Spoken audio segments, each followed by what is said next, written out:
بسم اللہ الرحمن الرحیم الحمدللہ رب العالمین والصلاة والسلام علی سید الانبیاء والمرسلین اللہم صلی وسلم دائما ابدا علی حبیبک خیر الخلق کلہم وعلی آلہ واصحابہ وبارک وسلم۔ السلام علیکم ورحمۃ اللہ وبرکاتہ۔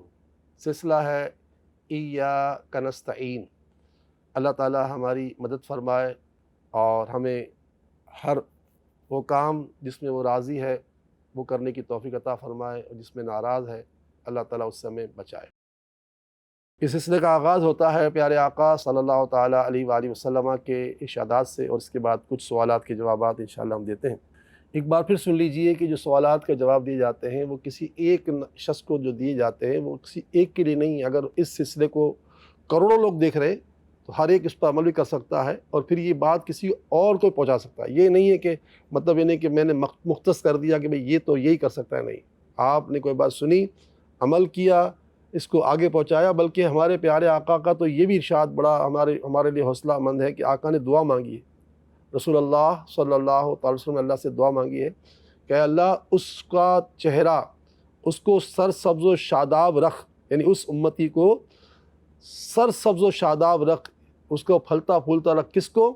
جو میری بات سنے، میری بات سنے، اس پر عمل کرے اور اسے دوسروں تک پہنچائے۔ اس وقت جو میں آپ کو بات بتا رہا ہوں یہ آپ سنیں، پھر اس پر عمل بھی کریں اور اسے دوسروں تک پہنچائیں، تو آپ کا چہرہ کبھی بھی افسردہ نہیں ہوگا، ہمیشہ آپ پھول کی طرح مسکراتے رہو گے، آپ کا چہرہ ہمیشہ کھلاتا رہے گا، اور آپ کی زندگی جو ہے پربہار اور خوشگوار ہو جائے گی۔ کتنا آسان نسخہ ہے۔ تو یہ باتیں سننے کی حد تک نہیں ہونی چاہیے، اپنی زندگی میں اس کو رائج کریں۔ کوئی بات ایسی ہے نہیں رسول اللہ صلی اللہ علیہ وآلہ وسلم کی کہ جو آج کے دور میں قابل عمل نہیں۔ نہ قرآن کی کوئی آیت ایسی ہے، رسول اکرم کا کوئی ایسا فرمان ہے۔ یہ دین فطرت ہے۔ کوئی کام ایسا نہیں دیا ہمیں کہ جو ہم کہیں کہ یہ تو اب نہیں ہو سکتا ہے۔ یہ ہماری، اگر ہم یہ کہتے تو ہماری جہالت ہوگی، ہماری کم عقلی ہوگی، ہماری اسلام کی محبت کی کمی کی وجہ سے ایسا کہہ سکتے ہیں، ورنہ ایسا ہے نہیں۔ اسلام کی ہر بات جو ہے وہ الحمدللہ قیامت تک آنے والے ہر شخص کے لیے برابر فائدہ پہنچانے کا سامان ہے۔ سنیے، حضرت انس بن مالک رضی اللہ تعالیٰ عنہ اس حدیث کے راوی ہیں، کہتے ہیں کہ پیارے آقا صلی اللہ تعالیٰ علیہ وآلہ وسلم ارشاد فرماتے ہیں، کیا تمہیں تمہاری بیماریاں اور ان کا علاج نہ بتا دوں؟ کیا خوبصورت بات بتائی آقا نے۔ سن لو، تمہاری بیماریاں گناہ ہیں اور ان کا علاج استغفار ہے۔ اور دوسری حدیث پاک حضرت انس بن مالک رضی اللہ تعالیٰ عنہ کہتے ہیں کہ ہم رسول اللہ صلی اللہ تعالیٰ علیہ وسلم کے ساتھ سفر میں تھے۔ آپ نے فرمایا اللہ تعالیٰ سے معافی طلب کرو۔ پس ہم نے معافی طلب کی، فرمایا 70 مرتبہ مکمل کرو۔ ہم نے مکمل کر لیا۔ پھر ارشاد فرمایا جب کوئی بندہ یا بندی اللہ تبارک و تعالیٰ سے 70 مرتبہ استغفار کرتا ہے تو اللہ تعالیٰ اس کے 700 گناہ معاف فرما دیتا ہے۔ یہ دو حدیثیں ہم نے آج آپ کو سنائی۔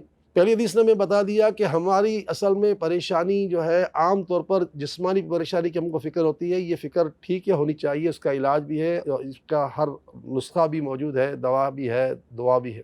لیکن اصل جو بیماری انسان کے گناہوں کی ہے کہ جو اس کو مرنے کے بعد سانپ و بچھو کی صورت میں سامنے آئے گی، قبر کے بھیچنے کی صورت میں سامنے آئے گی، اور طرح طرح کے مصائب و آلام کا صورت بنے گی۔ اس لیے مجھے اور آپ کو سب سے بڑی بیماری گناہوں کی بیماری کو سمجھنا چاہیے۔ اچھا، بیماری تو ہے، گناہ انسان ہے، بتقاضا بشر غلطی ہوتی ہے، لیکن اللہ تعالیٰ نے کتنا بڑا احسان فرمایا کہ اس کا علاج میرے آقا فرماتے استغفار۔ بندہ اللہ تعالیٰ سے کہتا رہے اے اللہ میرے گناہوں کو معاف کر دے، مجھے بخش دے۔ اور عربی میں استغفر اللہ واتوب الیہ، یہ بہت آسان ہے، استغفر اللہ الحی القیوم، استغفر اللہ الحی القیوم، استغفر اللہ الحی القیوم۔ اس استغفار کے معنی یہ ہے اے اللہ میں تجھ سے بخشش چاہتا ہوں، تجھ سے بخشش چاہتی ہوں۔ استغفر اللہ الحی القیوم، اے زندہ اور زندہ رکھنے والے اور ایک قائم رکھنے والے۔ تو یہ استغفار 70 مرتبہ ہو سکے تو روزانہ ہر نماز کے بعد کریں، ورنہ جب ممکن ہو 70 مرتبہ تو کریں لازمی۔ جیسا کہ دوسری حدیث پاک میں آتا ہے کہ پیارے آقا نے فرمایا سفر کے دوران کہ اللہ سے معافی طلب کرو، تو صحابہ کرام نے معافی طلب کی، آقا نے فرمایا 70 مرتبہ مقبول کرو۔ پتہ چلا یہ 70 کا عدد جو ہے نا بڑا اہم ہے۔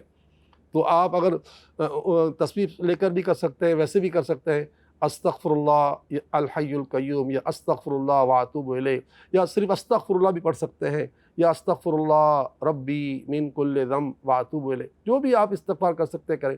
تو مقصد کہنے کا یہ ہے کہ یہ آقا نے فرمایا کہ جس نے 70 مرتبہ استغفار کیے، اللہ تعالیٰ اس کے 700 گناہ معاف کر دے گا۔ اللہ ہمارے صغیرہ کبیرہ گناہوں کو معاف فرمائے۔ تو یہ وظیفہ رمضان کریم کی برکت سے آپ نوٹ کر لیں، زندگی بھر ہمیں روزانہ ہو سکے تو ہر نماز کے بعد، اور ورنہ دن میں مطلب 1-2 مرتبہ تو لازمی کر لیں، کیونکہ یہ میرے آقا کا دیا ہوا عطیہ ہے، اور یہ آپ لوگوں کو دوسروں کو بتائیں۔ اور اگر آپ یہ پڑھ رہے ہوں، میں پڑھ رہا ہوں استغفر اللہ واتوب الیہ، استغفر اللہ الحی القیوم، تو میرا دماغ بھی، ذہن بھی حاضر ہو کہ میں اللہ سے معافی مانگ رہا ہوں، بخشش مانگ رہا ہوں، گناہوں کی معافی، یہ تصور کے ساتھ کریں گے تو نور علی نور ہوگا۔ اللہ تعالیٰ ہمیں اس کی توفیق عطا فرمائے۔ اور جو میں نے ابتدا میں حدیث بیان کر دی تھی وہ دوبارہ آپ سن لیجئے گا کہ اگر ہم یہ باتیں سن کر عمل کرتے ہیں، یاد کر لیتے ہیں، عمل بھی کرتے ہیں، یاد بھی کر لیتے ہیں، اور پھر اس کو آگے پہنچاتے ہیں، تو انشاءاللہ مرتے دم تک ہمارا چہرہ کھل کھلاتا رہے گا، مسکراتے رہیں گے، ہمارے چہرے پر اداسی اور ہمارے چہرے پر غم کی آثار انشاءاللہ نہیں آئیں گے، کیونکہ یہ دعائے مصطفیٰ صلی اللہ علیہ وسلم ہے۔ اچھا، یہ سوال ہے کہ الحمدللہ زاہد صاحب کہتے ہیں میں منڈی بہاؤدین سے، میں 5 وقت کا نمازی بھی ہوں، پنجگانہ نمازی بھی ہوں، مجھے پیارے آقا صلی اللہ تعالیٰ علیہ وسلم کی خواب میں زیارت کی شدت سے آرزو ہے، کوئی ایسا عمل بتائیں کہ میری دلی آرزو پوری ہو جائے۔ جناب زاہد صاحب، آپ کے ذریعے یہ بات مجھ تک بھی پہنچی اور سب تک پہنچ رہی ہے۔ یہ تمنا ہر مسلمان کو ہونی چاہیے، ہر مسلمان کو ہونی چاہیے، میں اپنے آقا کو دیکھوں، میں اپنے رسول کو دیکھوں، جس کے صدقے پوری کائنات کا نظام چل رہا ہے۔ یہ دنیا حضور کے صدقے کھڑی ہوئی ہے، ورنہ اگر آپ دیکھو تو پچھلی امتوں کا حال کیا ہوا تھا۔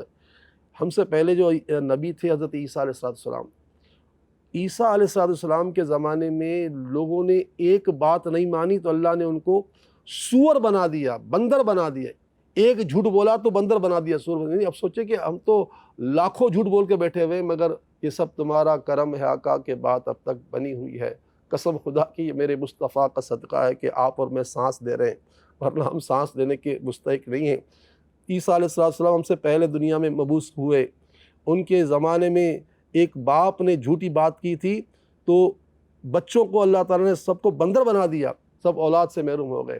لوگوں نے، مالدار لوگوں نے ایک بات نہیں مانی تھی اور معدہ دسترخوان پر ضد کر کے کھانا کھانا شروع کیا تو اللہ تعالیٰ نے ان سب کو مطلب کہ سور بنا دیا۔ یعنی ایسے ایسے واقعات ہوئے ہیں ماضی میں، سور بنا دیے گئے، بندر بنا دیے گئے، اور اس کے بعد 3 دن میں تڑپ تڑپ کر وہ مر گئے۔ اور ہم تو نہ جانے کتنے جھوٹ بول لیتے ہیں، کتنی نافرمانی کر لیتے ہیں، بچے ہوئے۔ اللہ ہمیں اپنے نبی کی قدر کرنے کی توفیق عطا فرمائے۔ تو جناب اس کی 2-3 باتیں ہیں۔ ایک تو یہ کہ سرکار کی محبت میں دعا کریں، سحری اور افطار میں دعا کریں کہ یا اللہ ہمیں مصطفیٰ جان رحمت کا دیدار کروا۔